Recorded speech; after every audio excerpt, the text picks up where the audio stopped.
How's it going, guys? Today I'm going to be taking you through a couple of basics to do with Sony Vegas. Now, if you don't know, Sony Vegas is the editing software that I use to edit my videos for YouTube. Editing can be a little bit of a pain to get the basics of, and it can take a little while. I thought I'd try and help anyone out there that is thinking about starting editing their videos a bit more, or just like cutting down your videos, because cutting down your videos can save you a lot of time. And personally, if I see a video that is sort of like 10 minutes as opposed to like 20 minutes because, you know, the guys cut out all the boring bits, I'm going to watch that video as opposed to the 20-minute one that's solid. And also, there's a few things that I do with my videos that you might be interested in. For example, alright, so I've just taken off the saturation that I add on because for some reason my camcorder kind of, as you can see, it sort of records very grey, and I don't know why. But yeah, I add a saturation, and also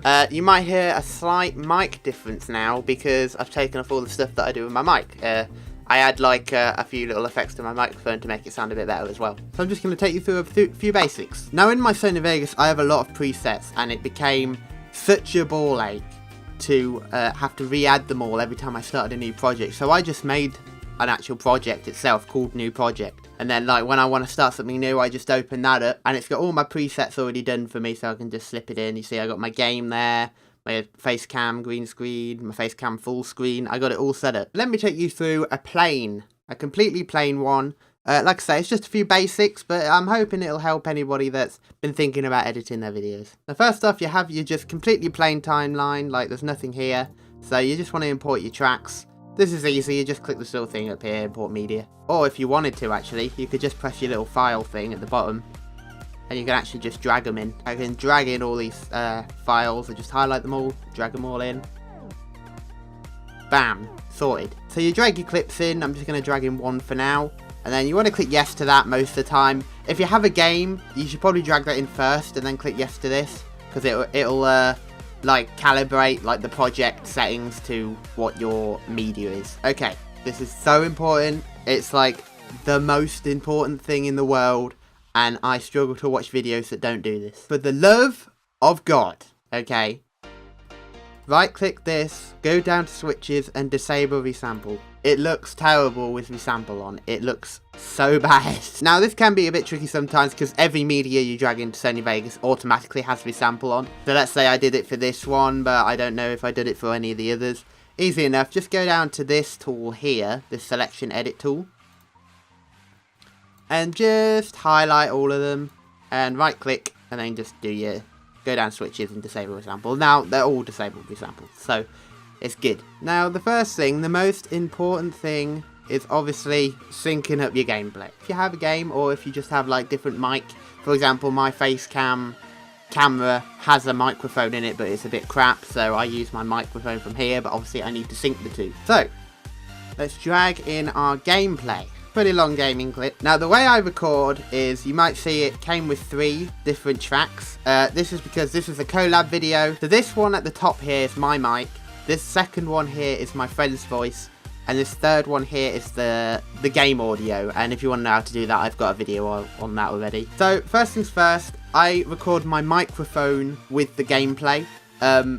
So it's automatically synced. However, a lot of people, they don't record them together. In order to sync up gameplay with voice, basically at the start of every video you want to go up, down, left, right, and then and go up, down, you know, correlating with what you're saying with the mouse, and then you can just sync that up in editing. But I'll just show you how to sync up face cam with mic audio. This is our camcorder audio here.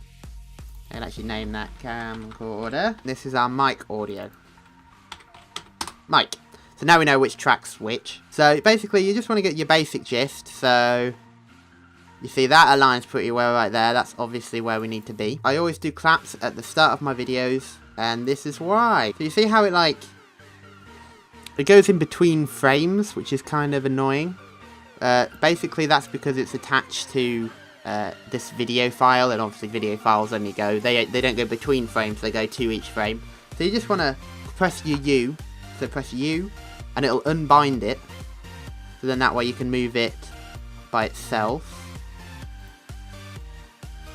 And that's all synced up right there. As long as you're within like a millisecond or two, you should be good. People won't really notice. So now obviously our face cam is out of sync. It'll tell you because it goes red when you've moved something. What you want to go down to is just synchronize and by moving, and there you go, they've resynced each other. And now you just want to go back down to your selection edit tool, highlight everything and press G. And now because it's all synced, it all moves together. See? Bam! There you go. So now you don't have to worry about your microphone desyncing with the game or anything. So what I usually do, like I say, I have my preset now, but so I add a sharpen and I add a saturation adjust. Because obviously you can see I look super grey. So we want to change that. I have a little preset here, so saturate me, bam, there, I look sexy again. Also, if you're using a green screen like I do, using a saturation makes the green greener, so it's easier to key out. I usually just put sharpen to 6. And also, if you're wondering how I actually got to the effects there, you just press this little thing, this here. How do I explain that? I guess it's like a line with two circles on each end. And then this one, if you're wondering what this one is, this is event pan and crop. If I move this, look, I'll move. Bam. See? Easy peasy. We're not going too much into that stuff, just so you know. But yeah, so we look good again. We got our sharpen on, we got our saturation on. If you want to copy my same attributes, then just pause it wherever I had the saturation up, and then there they are. You can just copy them if you want. So, we got that sorted. Finally, we need to mute our camcorder mic, because we don't need that, because it sounds like ass. So, now we want to fiddle with our mic audio to get it back to, like, that you remember when I turned all my things off earlier? It sounded a bit weird. Sounded, like, not quite as filled out. And I do this via the track itself. You can do it to the actual track clip. But, so the difference between that is, if you were to add an effect to this clip, then it'll only be subject to this clip here, and then if I add something else in the same track, it won't have it on. But on this one, if you add effects to the actual track itself, everything you put in this track will have that effect. So I always do it on the track itself for my microphone one, because it's the microphone track, so I'll always need this stuff on there. Now, I don't touch these on the track noise gate. I don't really know what they do. I've never fiddled with them. But what I do is I put this to 45, about 45. Basically, that just gets rid of any sounds or noise that is below 48 decibels or 45 decibels, and then that way, so I put it on mainly because my computer, it sometimes, you can hear the fan whirring if I'm playing a game, so I just do that to cut that out. However, there is a caveat to it. It can sound super strange, so don't put it on if you're doing like a vlog or something, I would suggest, because if you're talking, it sometimes cuts off, like, the end of your speech or something. If you're like at the end of a word and then you go quiet at the end there, it will cut it off. So I would definitely suggest, if you're doing like a vlog or something, just don't put that on at all. And the track EQ, this is what I turned off earlier that made me sound sort of like bland, and like there's like no, it's like not fulfilled, if you know what I mean. Like there's not much bass to my voice or anything. But if I put that on, then that's what adds everything. This is my preset that I made. That's what I thought works best for this microphone. Again, you can copy it if you have the same microphone. I had a completely different setup with my Yeti though, so it does vary from mic to mic. But this is worth fiddling with though. I think, I'm trying to remember which is which, if earlier one here is bass and treble, or maybe it's the mids. Basically, this is what I've got. You'll probably need to see another video if you want to learn about this a bit more in depth, the audio side of it.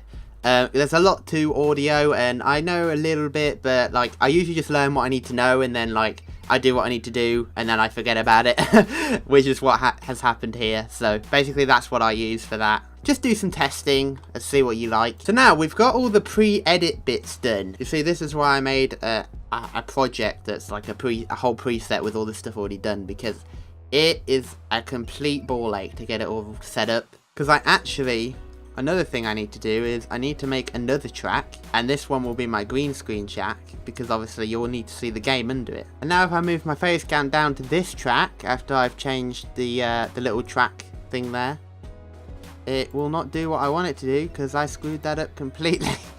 Hang on, let me try that again. Because I put it down here. And there's a thing here. I need to get there to that thing. There you go. Bam. Okay, now we're sorted. So now I'm down in the bottom left there. You can see the game. Haven't keyed out the green screen yet though. We'll do that just now. Sony color corrector secondary and Sony where is it? Sony chroma keyer. Bam. The color corrector secondary, just can't beat it. You see, look at how green it makes the green screen, and it makes it so easy to key out. I have a preset for that as well. As you can see, I've got presets for all this stuff because it'll take a long time to do all this stuff individually. Again, you can just copy everything I showed you, but obviously there will be differences, like if your lighting's different to mine, you'll need to make adjustments. If you have a green screen, most people won't. But yeah, you can actually, because I used this, you see, this track motion thing, which again, if you move this, everything on that track is then moved down. But I didn't do it on the clip itself, so it's easy. If I want to go full screen, I can just, you know, flick it up, bam, there you go, doing full screen, and then down, there you go, doing back at game level.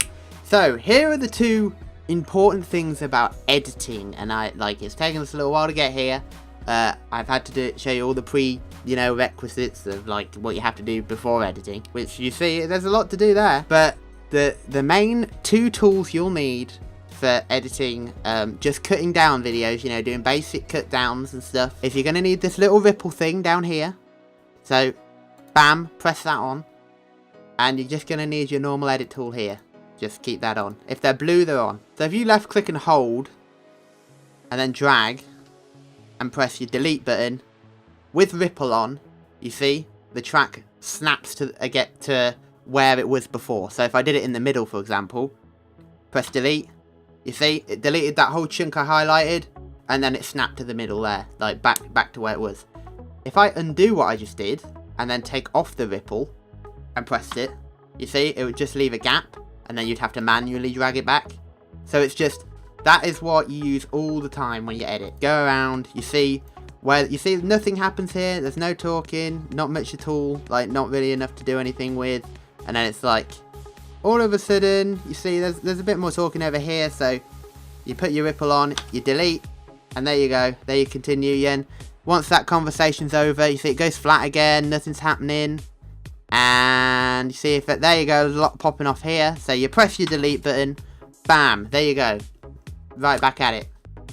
And then if you, oh crap, I deleted a little bit of a word here, just press your undo button, and then just adjust, make it a bit earlier maybe, press your delete button again, there you go. And like this is why I don't get why people don't do this bit, at least, is the cutting down bit, because it's easy, you know, like I say, you just see certain parts of it, you just see where all these flat bits are, you highlight it, you press your delete button, there you go, bam, it's snapped into place. Now, if you press this little down arrow with the ripple thing, you'll see these two, affected tracks, bus tracks, and markers and regions, and all tracks. I've never used this second one, but this one I've used them before. So basically, let's say, let me bring in a picture here. So here we go, you know, got my edit there. You know, it's just not actually an edit, it's just a picture at the minute, but just using it as a reference.